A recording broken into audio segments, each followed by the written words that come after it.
What's going on, everybody? Ochoa here from SB Nation's bloggingtheboys.com. Hope all is well wherever you are. Hope you're happy, safe, healthy, and that you are ready for more incredible sporting action. Today is Thursday, the third day. Shout out, of course, to Joey Tribbiani. October the 2nd. Tomorrow will be October 3rd.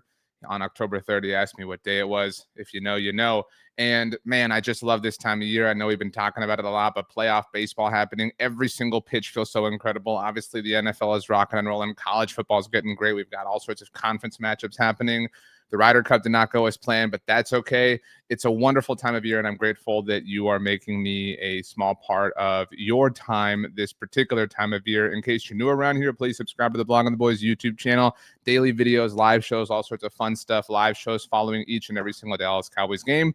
We've got Madden simulations, the latest one, Cowboys at Jets. That game takes place on Sunday at noon Central Standard Time. That simulation has been run already. No spoilers from me, but it drops here on the channel on Friday morning. I'll have my final thoughts ahead of that game later on Friday afternoon. And Dallas Cowboys in Espanol on Saturday morning. If you want to hang out with me on social media, you can do so. I'm at RJ Ochoa most places, RJ.Ochoa on TikTok, RJ.Ochoa at SBNation.com is how you email me. The links to do all of these things are down in the description below. We've already previewed the New York Jets game. Shout out to my guy, Jake Assman, for coming on the channel and having a conversation about the JETS, Jets. Today, I wanted to kind of look at something because we are 4 games in, which is basically a quarter of the season. And it's enough of a sample size to be legitimate, enough of a sample size to draw some conclusions, to discern some things about this team. And we have an article that goes out every weekday at Blogging the Boys that I write, and it's kind of a discussion question. The point of it is to serve as a place to chat with a certain prompt. And today is Thursday, like I said, and I wrote Fridays. And on Friday's discussion at Blog of the Boys, you can check this out then because this video is dropping on Thursday. I know I've time traveled several times in that last sentence. The question was, who is the second best player on the Dallas Cowboys at the moment? I think we all agree, even the most contentious of us, that Dak Prescott is the best player on the Dallas Cowboys. But what I wanted to figure out was who was the second best. And in asking the question, in anticipating the answers, I kind of came up with 4 names that I thought made sense for that second spot. So then I thought, well, I can kind of come up with a list of 5 players who I think are the 5 best dudes on the Dallas Cowboys roster at the moment. So that's why we're here. We're talking today about the 5 best players on the Cowboys roster at the moment. Now, the rule ahead of this discussion, before you freak out, is that we're talking about players who will be on the field on Sunday against the New York Jets. That felt like a fair stipulation at this point in time. So if you wanted to include CeeDee Lamb, he's not eligible because we're not anticipating him playing, obviously, in this game. It goes without saying that CeeDee is one of the best players on this team. It goes without saying that DeMarvion Overshown is one of the best players on this team if we were to ultimately get to that place. But again, we're talking about the active, kind of players. I don't want to say the active roster because TD is technically a part of that, but you get my point. So that being said, number 1, we're gonna go in descending order. No building up drama here. Doesn't make sense because we all agree on who number 1 is. And I think that, look, Dak Prescott is far and away the best player on the Dallas Cowboys right now.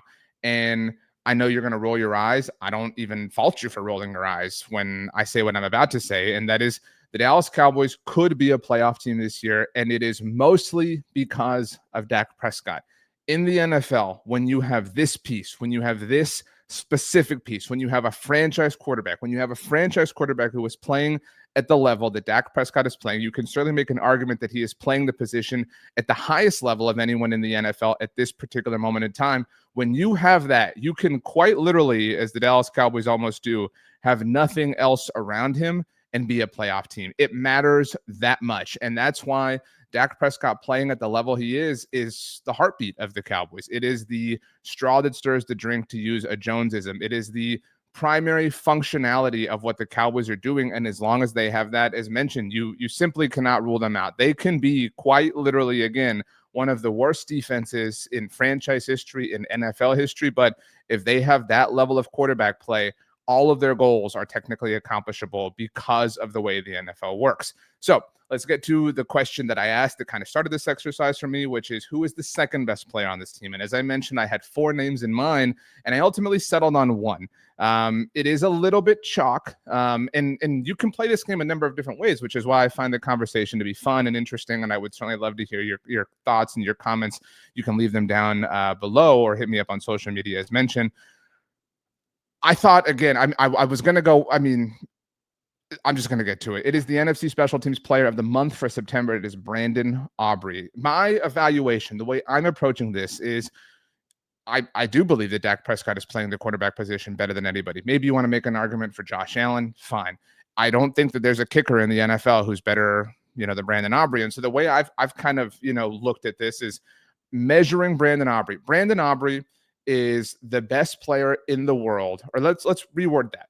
Brandon Aubrey is currently the best in the world at his profession, right? There's zero doubt about that. When it comes to all human beings who are attempting or actively kicking in a professional football sense, no one on this planet is better at it than Brandon Aubrey. That's not just true because he can boom it from downtown. That's true from an accuracy standpoint. He's 9 of 9 on field goals so far this season. He hasn't missed a kick so far this season. He has been perfect so far this season. In fact, he has been just about perfect from the moment that he joined the Cowboys roster in 2023. So he is far and away one of the very best players on this team. You can say what you want about the kicking position. He scores points. He is an elite weapon. He is one of the very best players in the NFL at large. Again, we can, no one's saying if we did a draft of all 32 teams that Brandon Aubrey would go in the first round. That's not the point here, but he is that good. He is that valuable. He is that critical to the overall operation of the Dallas Cowboys, and they are very, very, very fortunate to have him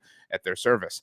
And so again, for me, it was a matter of, I think Brandon Aubrey is better at kicking than I think some of these other players are at their respective jobs. And I think these other players are very good at their respective jobs. I just think that Brandon Aubrey has mastered his particular craft a little bit more than everybody else. And so for me at the moment, number 3, and this is where I think the debate really starts, because I think right now you're probably like, yeah, I totally get that. I understand where you're coming from, RJ. So who's number 3? Let's kind of start the debate. Let's have some fun here. Number 3 is George Pickens.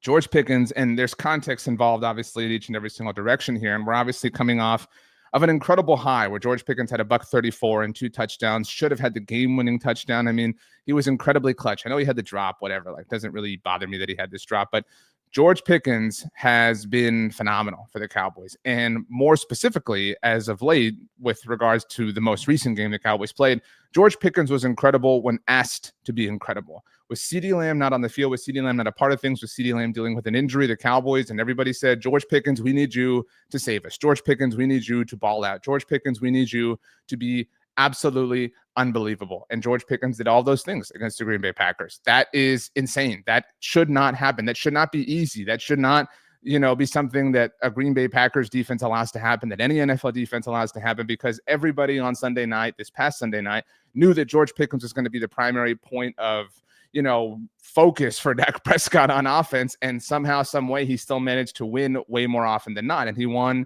with elite route running, with elite catches, with circus catches, with all sorts of athleticism. He is that versatile. And I really think that he is proving, why the Cowboys traded for him, and good for them. They deserve their flowers. They believe they executed the trade. We can certainly talk about how they could or should have done a contract extension immediately after acquiring him, whatever. But the point of the moment is that George Pickens has absolutely answered the call.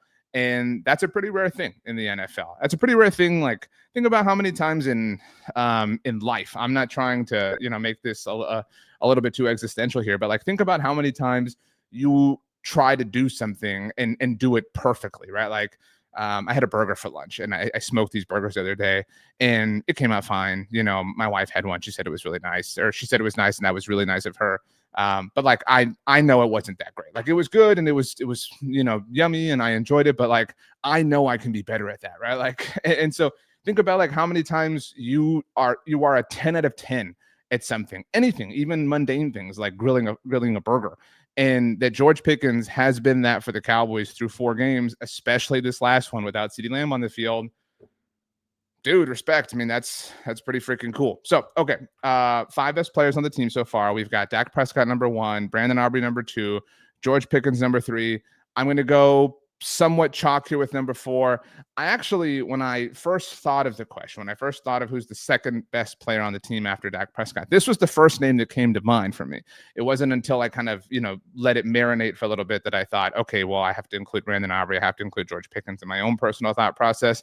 Tyler Smith, dude. I mean, he is, and I think if I'm explaining my thought process here, it's that he is being asked to really carry things. And I would imagine the Cowboys would say, yeah, that's why we paid him. But I mean, he's being asked to survive without Cooper Beebe at center. He's being asked to survive, obviously. And these things don't necessarily directly impact him, but you get my point here. He's being asked to be the guy. He's being asked to just kind of hold everything together as best as he can. So I don't think he's been perfect, but I think he has been a rising tide to lift all of the boats. We use that expression a lot. And so I think in that sense, that context matters here. The fact that he has been able to, Spider-Man 2 meme and like hold the, the subway from falling off the train tracks or whatever, like that almost matters more than playing perfectly when everybody is out there, if that makes sense. So, I mean, truly serving as the glue that has held things together just enough for the offense to be able to do what it has and for the run game to be able to operate the way that it has. I think that Tyler Smith deserves, a high level of praise, and that's why I really wanted to include him on this list here. And that takes us to number 5. And by the way, I'm surprised that I didn't. I've lately just been, when I've been saying them out loud, confusing myself and Tyler Booker, Tyler Guyton, Tyler Smith, especially with the injuries and whatnot. And so we all knew this was going to happen to us for the foreseeable future, and it just kind of has caught me this week. I need some more coffee, clearly. But number 5, I gave some momentary thought to Jake Ferguson, and maybe I suppose he's an honorable mention. He had a great game, obviously, against Green Bay, had a lot of catches against Chicago 2 weeks ago.